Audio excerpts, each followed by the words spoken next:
You worked hard, you saved diligently, you did the right thing by building up your 401k over the years. But here's a question most people never think about. What happens to your 401k if you pass away without a proper plan in place? Will it automatically go to your spouse? Will it trigger a big tax bill? Could it end up going to the wrong person entirely? Unfortunately, the answers catch a lot of families off guard, and the consequences, they can be painful.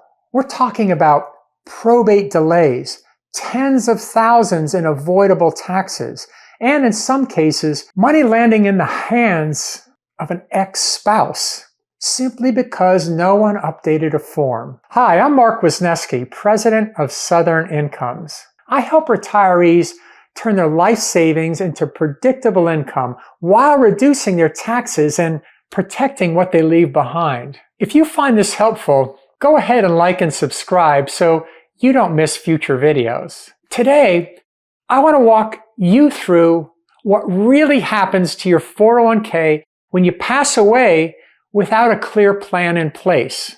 And more importantly, how to make sure your family is protected from the stress, delays, and tax mistakes that can follow. Let's get into it. Part 1. If you die with no beneficiary listed, let's start with the worst case scenario. You pass away and there's no beneficiary listed on your 401k. Maybe you forgot to name one. Maybe you rolled over an old account and never updated the form. Or maybe your original beneficiary has passed away and you never got around to adding a backup. What happens then? That account is no longer a retirement plan with built-in protections. It becomes a part of your probate estate, and that opens up a whole new set of problems.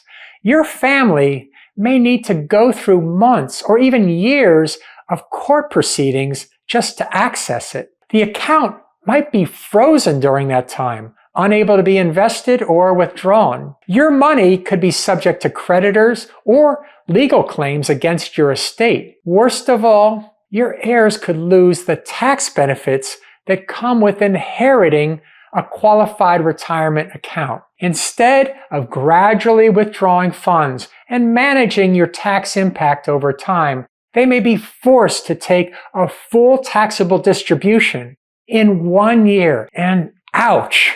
Let's say you have $900,000 in a 401k with no listed beneficiary. If your estate has to claim that all at once, the tax hit could be well over $300,000, easily avoidable with one simple form. This happens more often than you think. And once you're gone, it can't be undone. Part 2, if you have a beneficiary, but it's the wrong one. Now, there's a different kind of risk. You do have a beneficiary named, but it's outdated or forgotten or flat out wrong.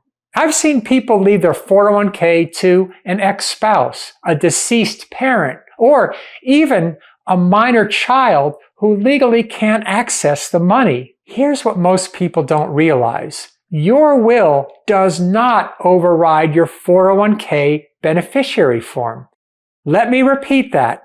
Even if your will says, leave everything to my current spouse. If your old 401k says ex-spouse, your ex is going to get that money. The plan administrator is required to follow the beneficiary form, not your will, not your trust, and not what your family expected. And if you name a minor child, that child can't access the money without a court-appointed guardian, which leads to delays, legal fees, and potential mismanagement. So, what's the fix? You need to review and update your beneficiary designations at least every few years, or anytime your family situation changes. Marriages, divorce, births, deaths, blended families, these all matter more than you think.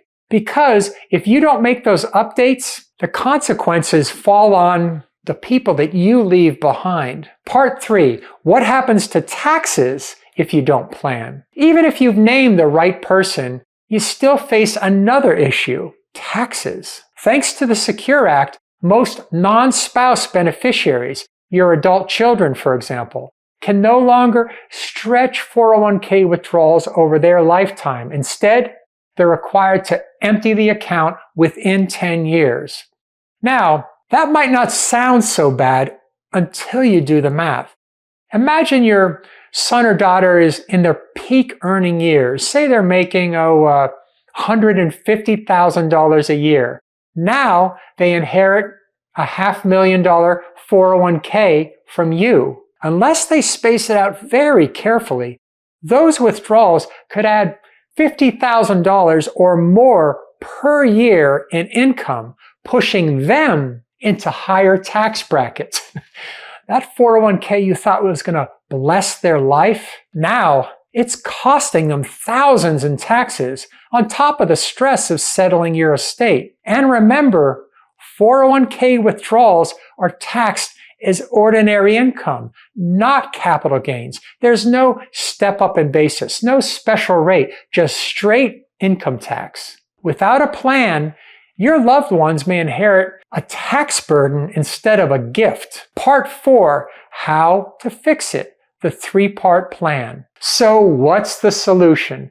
You don't need a complicated estate plan to fix this, but you do need a clear and intentional one. Here's a 3-part plan that can help. Step 1, review and update all beneficiary forms.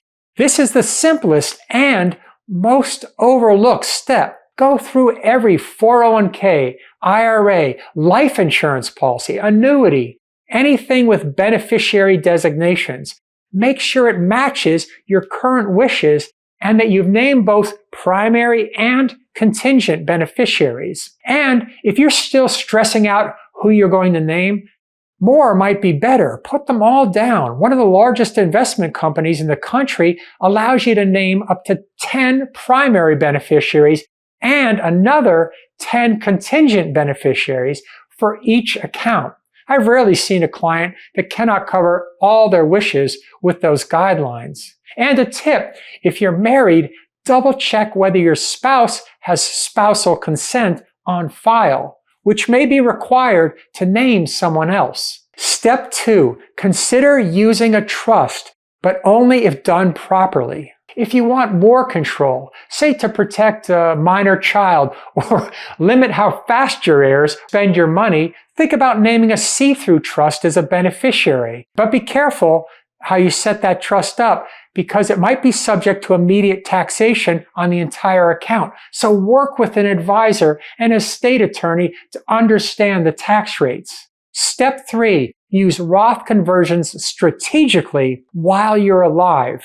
One way to reduce the burden of your heirs is to convert a 401k to a Roth IRA during your lifetime. Yes, you'll pay taxes, but on your terms while you're likely in a lower bracket than your kids. Then, when they inherit the Roth, they get tax-free withdrawals, even under that 10-year rule. This is one of the most powerful legacy tools for retirees who want to pass on wealth without passing on a big tax bill too. Here's the truth. You could spend a lifetime doing everything right, working hard, saving diligently, building up a 401k that could change your family's future. But without the right plan, that same account could create more confusion than clarity, more taxes than legacy, and let's face it, more heartache than help. Doesn't have to be that way.